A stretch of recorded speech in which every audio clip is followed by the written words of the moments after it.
캐서린 샌더스 지음, 박준영 옮김, 세미앤 파커스, 방관자 효과. 캐서린 샌더슨, 아머스트 대학교 심리학과 교수, 스탠버드 대학교에서 학사 학위를, 프린스턴 대학교에서 석사와 박사 학위를 받았다.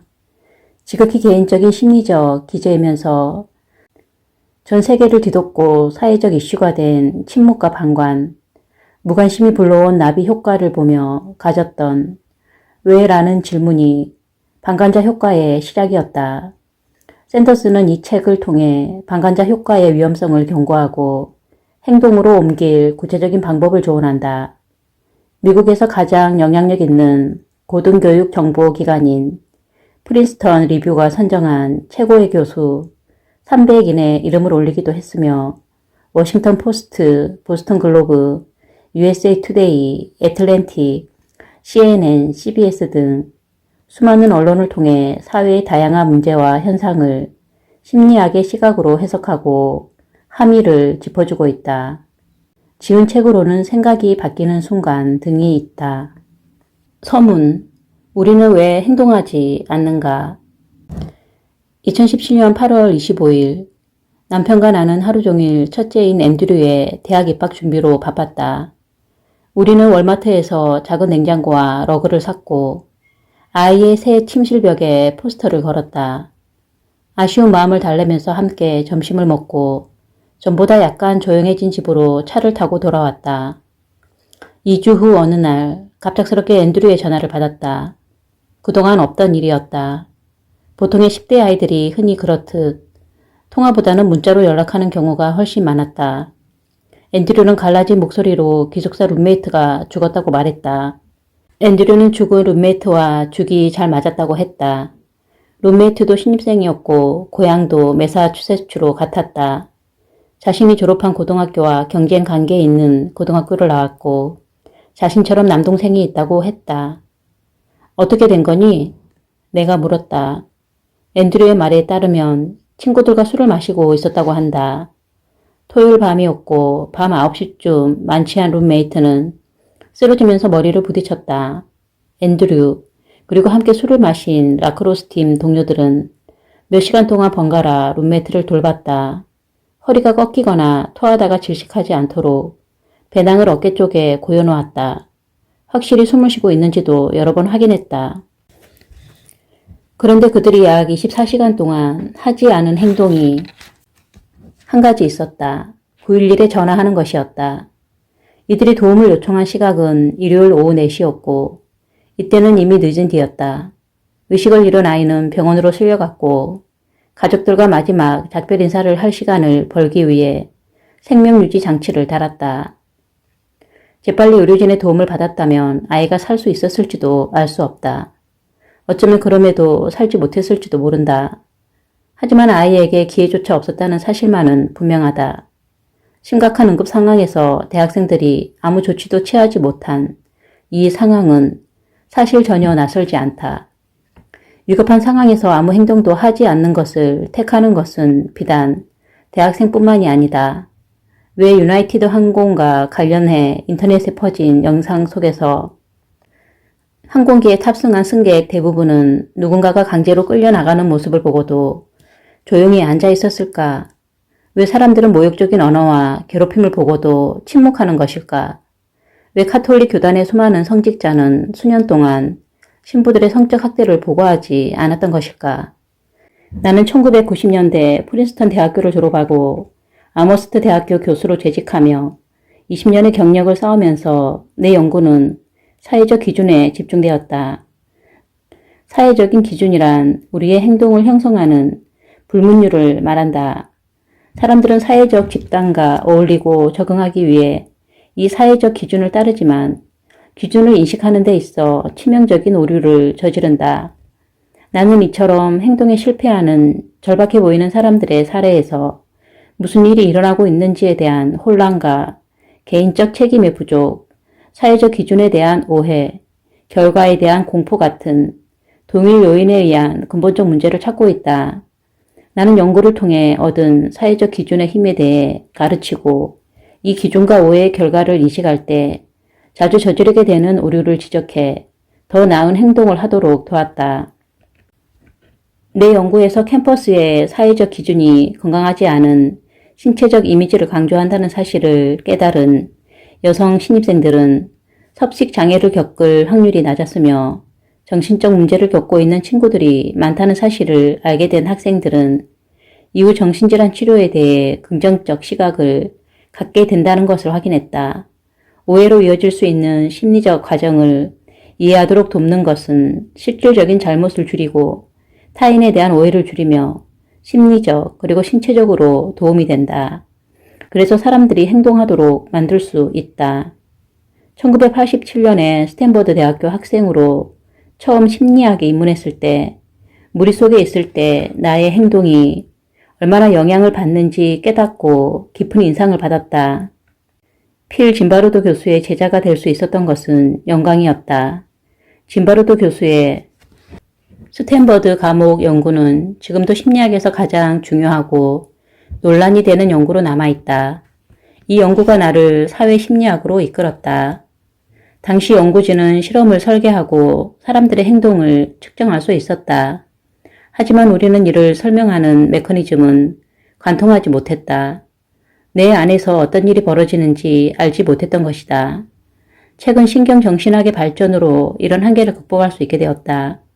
이제는 내 속에서 벌어지는 시나리오, 압박, 경험을 실시간으로 확인할 수 있다.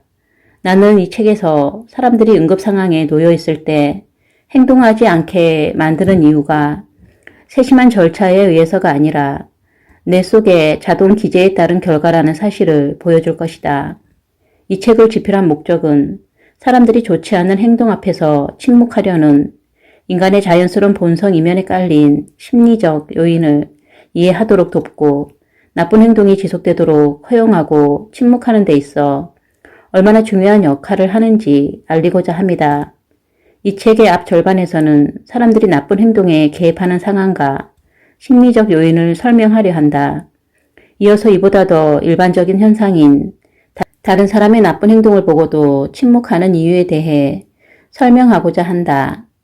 다음으로는 이들 요소가 특정 상황에 놓였을 때 행동하는 것을 어떻게 방해하는지 살펴보려 한다. 그 중에는 학교에서의 따돌림, 대학에서의 성폭력, 직장에서의 비윤리적 행위가 포함된다. 또한 타인에게 맞서는 방법과 도덕적 저항 행위에서 무엇을 얻을 수 있는지 설명하고자 한다. 마지막 장에는 우리의 목소리를 내고 가장 필요한 행동을 취하기 위해 활용할 수 있는 전략을 살펴보려 한다. 이 책이 우리가 행동하지 못하게 막는 힘에 대한 통찰력을 제공하고 우리 삶에 가해지는 압박에 저항하는 실용적 방법을 얻게 되길 바란다.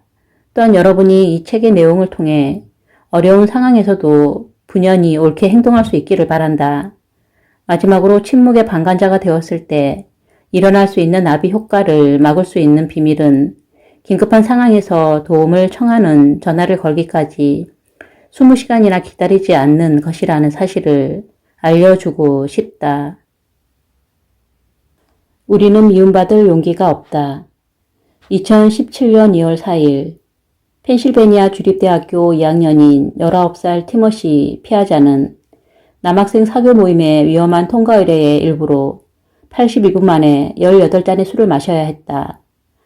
복부에 큰 멍이 드는 등 중상을 입기도 했다. 모임에 참석한 학생 대부분이 피아자의 상태가 매우 좋지 않다는 것을 알고 있었다.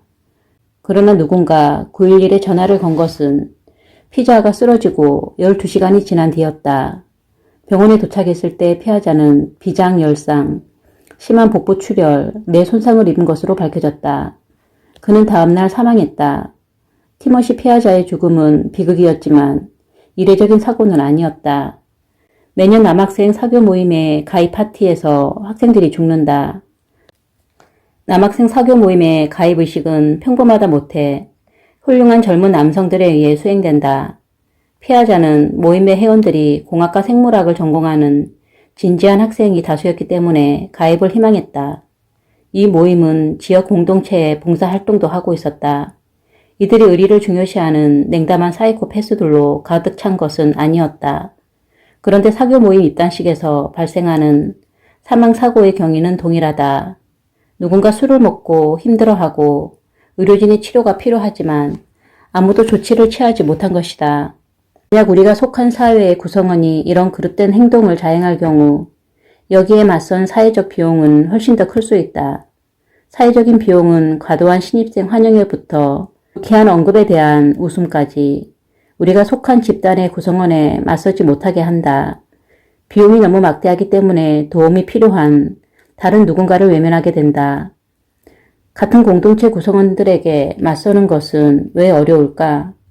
최근 신경과학 연구는 사회 집단의 기준에 부합하려는 우리의 경향이 내에 직결되어 있다는 것을 보여주었다. 누구나 눈에 거슬리는 것보다는 어울리는 편이 훨씬 쉽다.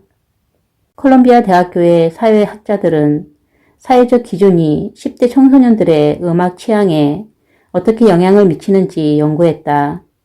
인터넷에서 1만 4천 명 이상의 청소년을 모집해 음악 선호도 연구에 참가하도록 요청했다. 그들 중 절반은 알려지지 않은 록음악을 듣고 그중 마음에 드는 곡을 내려받도록 했다. 이들에게 노래에 대한 정보는 제공하지 않았다. 유명하지 않은 밴드가 음원을 공개하는 웹사이트에서 가져온 것이다.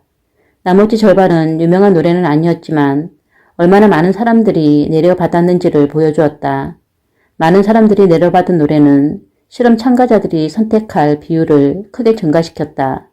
이는 10대 청소년들이 어떤 노래를 내려받을지 결정할 때 다른 사람들의 평점에 의존했다는 사실을 분명하게 반영한다. 이처럼 우리는 타인의 시선에 신경을 쓴다. 그러나 모두의 의견을 동등하게 평가하지는 않는다. 수년간 수많은 연구들이 보여주었듯이 사람들은 특히 자신이 속한 집단 구성원의 의견에 영향을 받는다. 버밍엄 대학교의 수잔 힉스와 리버풀 대학교의 에릭 로빈스는 남학생들이 다른 대학교 여학생들이 오렌지 주스를 싫어한다는 것을 알게 되면 자신도 오렌지 주스를 덜 좋아한다고 말한다는 사실을 확인했다. 그러나 대학생들이 오렌지 주스를 싫어한다는 지식이 이들의 성적에 영향을 미치거나 하는 것은 아니다. 사람들은 자신이 속한 집단의 구성원, 즉, 이 경우 다른 대학 여학생들과 어울리는데 신경을 쓰고 있으며 이를 위해 기꺼이 자신의 관점을 바꾸려고 한 것이다.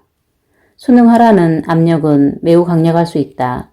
기준에서 벗어나는 사람들은 당황, 어색함, 적대감과 같은 부정적인 결과를 경험한다. 타인이 거부당하는 모습을 목격하고 불쾌한 기분을 기억하는 것만으로 더 큰 수능으로 이어질 수 있다. 이제 당신은 무엇을 선택할 것인가? 도덕 저항가가 되겠다고 결정하면 침묵하고 방관하는 문화를 용기 있게 행동하는 문화로 바꿀 수 있다. 펜실베니아 대학교의 데이먼 센틀라의 최근 연구는 다수가 지지하지 않더라도 대규모 사회적 변화를 이룰 수 있다고 주장한다. 실제로 집단 구성원 중 25%의 지지를 확보하면 새로운 기준을 세우기 위한 임계점을 만드는데 충분하다. 작지만 강력한 소수는 재사용을 위한 분리수거, 투표 동료 등 사회적 변화를 실현할 수 있다. 동성결혼 허용은 사회가 빠르게 변화한 대표적인 사례이다. 내 딸 캐롤린은 2004년에 태어났다.